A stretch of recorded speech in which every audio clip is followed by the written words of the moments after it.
What's going on, everybody? Jose RPN's Derecho para mis sueños, heavy steel and hot rods. Today we're out here in Louisiana, Covington Panda Express. This is the third Panda Express we're going to be building, but right now I just want to address a comment that was left in one of my videos by Mr. Mario Cortez 3981. You asked me if I had ever seen anybody at the age of 50 successfully switch careers into this field of work. He's 50 years old, and he said that his industry has about 10 to 15 years of dying industry. So for you, I would like to say that yes, in fact, there is a lot of different things that you could do in this industry if you want to come in. I don't know what kind of experience you have and what kind of work you do, what your industry is, that it's a dying industry.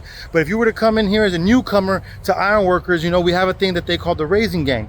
So if you're going to be out here in the field like us, where we're out here going to job sites, where we start this job site, we have a set scope of work that we have to do, and little by little we follow that procedure to get it done, and we move on to the next job site. But we have roles out here. So me, I happen to be the owner of this company. I'm also the foreman when I'm out here operating. If I'm not on the job site, if I'm on a different job site, Moses is my foreman. But there's foremen, there's regular hands, there's the connectors, there's the welders, there's the guys that are actually putting up the steel up on top. If you want something a little bit easier because you want to get your feet wet and want to just get into the industry, you know, there's things called expediters. Expediters are the guys that are on job sites and kind of just doing the little things, the little tedious work here and there, the detail work, until we need something. Let's say earlier today I had to go get a sawzall, a reciprocating saw, and some blades from Harbor Freight. That expediter would be the one leaving the job site. That way the foreman does not have to leave, or the connector, or the welder, or you know, so on and so forth. So expediters. You would also need forklift operators. You could use forklift operators. You know, we always need operators for everything. We're always receiving steel, and we're always hanging steel, we're always moving stuff. We need those as well. Like I said, this is a little bit different. It's a smaller job site, very minimal steel on these, but when you get into bigger job sites like the Hilton Hotel at 6th Story that we had, you require a lot of people on those. There's a lot of different jobs that you can fulfill. There's also guys that are just like leads of a crew that you would put in charge, because you're going to give them the list of steel, and you might give them 2 or 3 guys, younger guys, that are going to be out there going and finding it. You want the older cat, the one that has a little bit more knowledge, a little bit more years under his belt. Usually you'd give him the list, and he would kind of be the one to make sure they find everything and bring it over to the riggers. And then we talk about riggers. Riggers are the guys that wait next to the crane, or they wait next to the boneyard, which is where all the steel is at, and they receive the steel from the guys that are out there finding it in the boneyard. And once they receive it, they mark it, find the center, mark it, they get the piece number, make sure it's the right one, and they go over to the prints, mark it off that they don't need it anymore, and they will tie that piece. They will tie it with a rigging strap, whether it's a nylon strap or whether it's a steel choker. They will tie it, and they will safely hoist it up into the air with a crane or with a forklift like we do here. So there's riggers. You need riggers. And as I'm going, you're getting more into the jobs where you actually become an iron worker.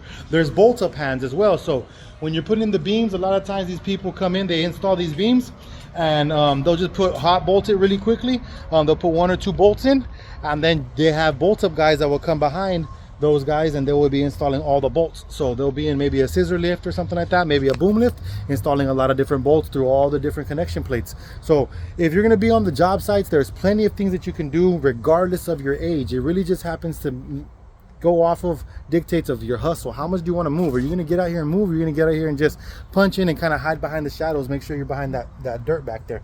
You know, that's not what's going to happen. If you're going to come out here and you really want to make something succeed, you come out here, you have a good attitude, show them that you're trustworthy, and you're definitely going to move up. If you don't really like being here on the job sites, you're more of somebody that wants to have one location you're showing up to.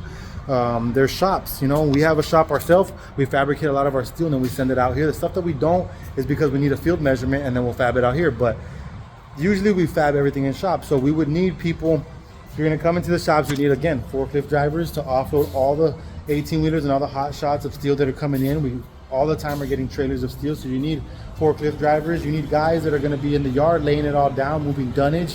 So dunnage happens to be like the pieces of wood that you would stack underneath the steel, so it's not laying on the floor. That way it's easier for the riggers or for any of the workers to go ahead and put a sling underneath it and hoist it up. You know, they're not having to dig the dirt out from underneath it. So if you want to be in a shop, there's forklift drivers, there's fitters as well. A fitter would receive that steel. You would cut it down to a certain length that you needed it, going off of the prints. What the prints say, you'd have corrugated prints that are corresponding prints with you for the steel that you're going to be using, and you would go ahead and cut that down, and you would send it over to a new table, which is like a jig table, which is already made to kind of correspondingly make the piece you're making. So it'll have a bunch of little pieces on it that you just bump it up there. You just bump it right here and weld bump this one up here, weld. It's just like putting a puzzle together and you just tack it. That's a fitter. And you have the welders that would, it gets done with the fitter. Once the fitter has assembled the thing, the pre-assembly, it needs to go to the welder so you can weld it out and tie it all in together so it's structurally sound. The welders would do that. And then it comes down to the guys that do all the cleanup. And then, so that'd be like a welder helper type of thing. And then you go over to the painters. And then from the painters, you go back into the forklift drivers that are gonna take it into the yard and then load it onto the hot shots or onto the 18-wheelers and eventually send it to a job site like this, where again, you would need all the people I mentioned in the beginning, you know, because these things, within a one industry, we have a lot of different things that we can do. Again, that's only structural ironworking. I'm 5 minutes and 45 seconds into this, and that's only structural ironworking. And that didn't get into the project managers, that didn't get into the lead men, the foremans. You know, there's superintendents, there's estimators, there's detailers, there's architects, there's engineers.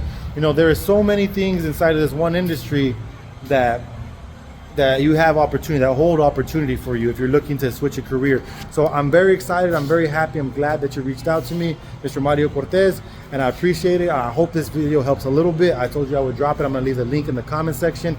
But in general, if you're thinking about switching careers, like I said, I don't know what your industry is. I would say ironworking has blessed me so much that I would encourage people to try and look into it and try to make sure that they don't just pass it off as something that's hard work. I could never do that.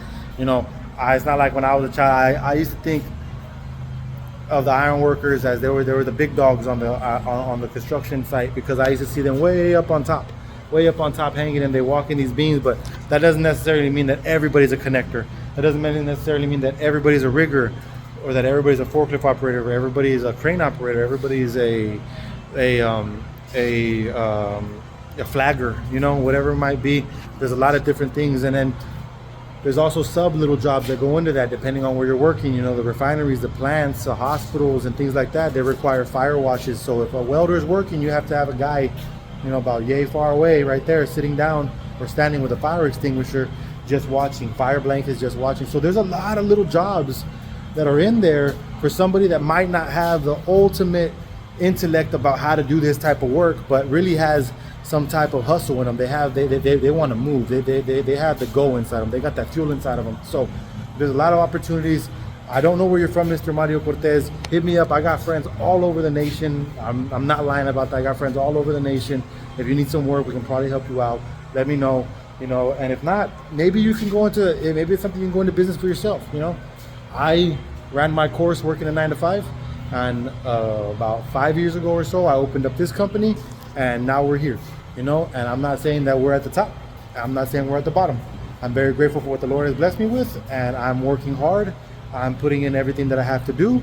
So when the opportunity presents itself, I'm ready for that. So I would also say that maybe if you have the hindsight to know that your industry is no longer going to be available in 10 to 15 years, maybe this is a good time for you to say, is there something you could do for yourself that maybe the industry wasn't able to do for you, or maybe a different career can do for you?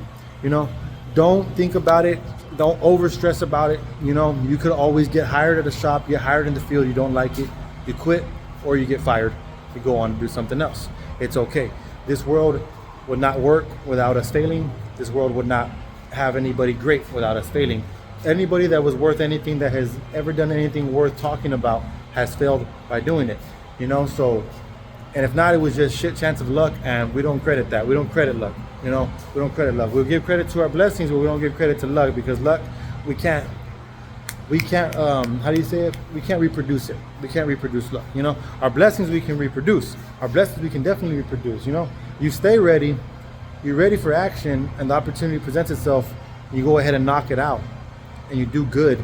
Blessings are going to come to you. If you help out people, blessings are going to come to you. If you're an honest person, blessings are going to come to you. So you can reproduce blessings. It's hard to reproduce luck.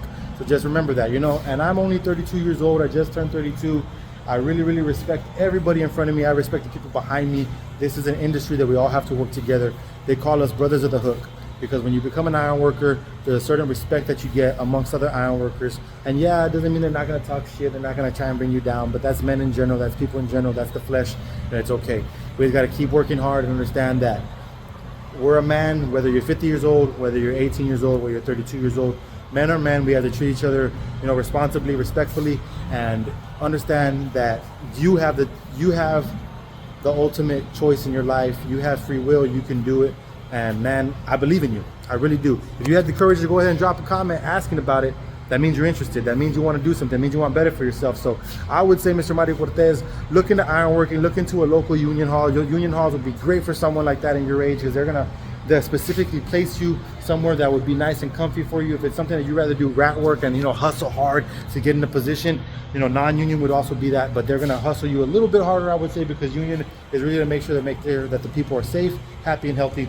A lot of times when you work, some companies, they might not want to do that. They want to hustle. So it all depends. But understand, if you get hired somewhere, you could always quit. If you get hired somewhere, you could always get fired, and you could restart the process all over again. There's no shame in that game. There's no shame in that game. There's this cleaning thing called 409. It took them 409 tries, and they made millions. They're doing great. So just remember that. Remember that nobody ever succeeded overnight in the first try. And if you've been doing something for I don't know how many years, and it's a dying industry now, go ahead and hop over to our industry. We'll welcome you with arms open. You're welcome out here, brother, and we'll show you the right way. If you have any more questions, go ahead and leave comments down below. You can always reach me at southstructuresteel@gmail.com. And yeah, my name is Jose RPNs, Derecho para mis sueños, heavy steel and hot rods. This is South Structural Steel LLC, and I hope I helped you out. Anybody else has any questions, go ahead and hit me up. If anybody has any answers for Mr. Mario Cortez, go ahead and drop them in the comments as well, because this is an open conversation. If anybody wants to talk about it, open conversation. Some people might hate ironworking, some people might love it, some people might be a little bit indifferent. So me, I'm blessed. It has blessed me. It's made me the man that I am today. I'm able to build a company that hopefully I'm going to pass on to one of my best friends, to my kids, and be able to everybody succeed underneath this branch, and hopefully be able to create, not hopefully, one day create generational wealth. So that's what we're working towards. Mr. Mario Cortez, I hope this helps you out. If you have any more questions, leave them in the comment down below. Puro bendiciones, puro para adelante. This is Jose RPNs, Derecho para mis sueños, heavy steel and hot rods, and I'll catch you on the next one. Bye.